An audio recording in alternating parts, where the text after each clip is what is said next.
Hello Pokemoners! If you, like me, have a child or you just enjoy Pokemon yourself, you might want to have a look at a few things that me and my son made when we were on holiday. We made some Pokeballs. We've got a blue one and we have a red one, and we've also made some Pokemon to go with them. So we have Weedle and Zubat, Jigglypuff, and as you saw in the video, Pikachu. And so made these just to entertain my boy on holiday with the things that we could find around the fantastic town of Sutton-on-Sea.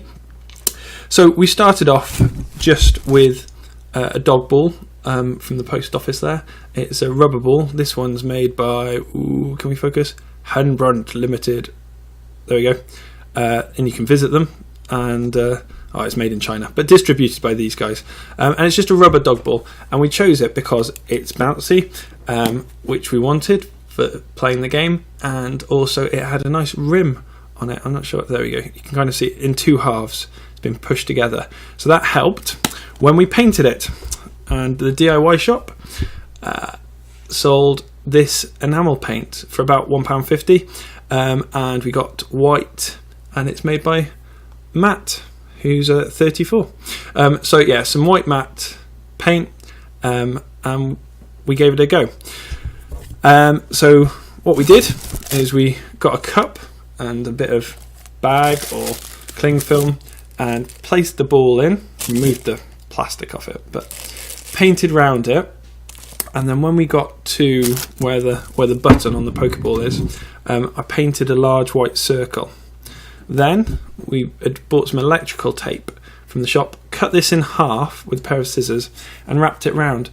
Now this enamel paint takes ages to dry, and I didn't realise, but looking on the tub, and not that you'll see, there you go, that you can see it. I think it says 6 hours between recoats. It took over 24 hours to dry properly, and we used it before it dried properly, and you can see it picked up some of the dirt that it touched.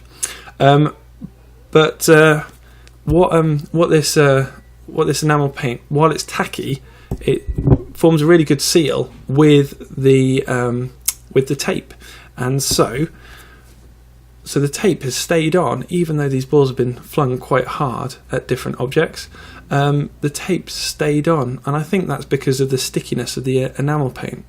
And I just cut two sort of C shapes to go round either side, and they were stuck onto the enamel paint, and they've stuck really well. So this tape wasn't the cheapest, sort of, it was £1.50, but it does seem to stick well even to these rubber balls. Now the durability of these, as you can see, it's got some dirt on it from the fact that it hadn't completely dried, but if I push hard, you might be able to see, there we go, some cracks. But if I release, they pretty much disappear, and it hasn't got any worse than that. That's sort of, it's cracked, but it hasn't got any worse than that. I imagine in a few weeks or months, maybe might get a bit more coming off, and you can see where the button is. That's come off a bit already, but that was already off at the beginning from me picking it up badly, and the same with the red ball.